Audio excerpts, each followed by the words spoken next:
Hi, I'm Kyla from Venngage. Today I'm going to talk about how to crash the Instagram algorithm. According to Instagram itself, the platform uses a series of signals from an individual user to rank how content is presented. Basically, it serves posts that it thinks the user will like, but the way it determines that changes depending on the tool. So let's go one by one. Starting with the Instagram feed, which comes down to 4 things. The first of which is simple interest in the topic. If you tend to like accounts with cute dogs, Instagram is going to favor showing you more cute dogs. Number 2 is the popularity of the post itself. If a post is doing big numbers and gaining a lot of traction, it is more likely to be bubbled up further into the algorithm, especially if it's in a topic you're interested in. Number 3 is poster info. Instagram takes into account the history of the poster themselves, who they interacted with, and how frequently they post, to determine if their account might be of interest to you. If a poster and the user have mutual accounts they engage with, it is more likely the user will be served that content.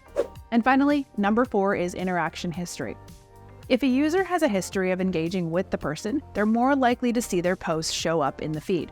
Next comes Instagram stories. Number 1 here is user engagement, or how much a particular user reacts to an account's stories with reaction emojis or direct messages. That can increase how often their stories are put in front of them. Number 2 is viewing history, or how often a user views a particular account's stories, suggesting they have content the user is interested in prioritizing. And number 3 is the relationship to the poster. The algorithm actually tries to determine a user's relationship with the poster and whether or not they might be friends or family. Instagram Reels. As of 2024, the number 1 way Instagram ranks Reels for the algorithm is based on user activity. That means things the user has shared, liked, saved, commented on, and so forth. This gives them a handle on what the user is most engaged with. So if you're exclusively looking at travel Reels, you're going to get fed more of them. Number 2 is interactions. If there's a reel from a creator a user has engaged with previously, it's more likely that the algorithm will place new content from that creator in front of them. Number 3 is information from the reel itself, which ties into user behavior. Things like video length, use of trending audio, location, or captions all contribute to its rankings as it pertains to the interest it might hold for a particular viewer. Now it comes down to how to use this system to our advantage. First and foremost, you must create original content that appeals to your audience. Content is king.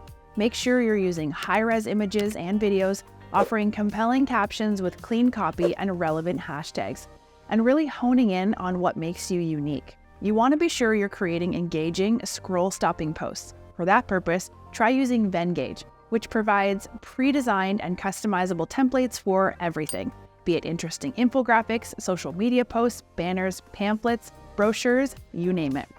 Venngage templates are easy to edit and can be downloaded in any format you like.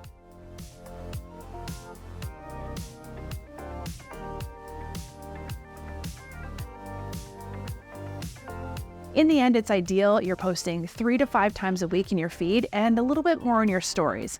But consider using stories to repost some of your feed content and rolling all of that out in a timely manner that makes sense for your brand. And with that, that's a wrap. Try using Venngage for free. Don't forget to follow us on social media, and I'll see you in the next one.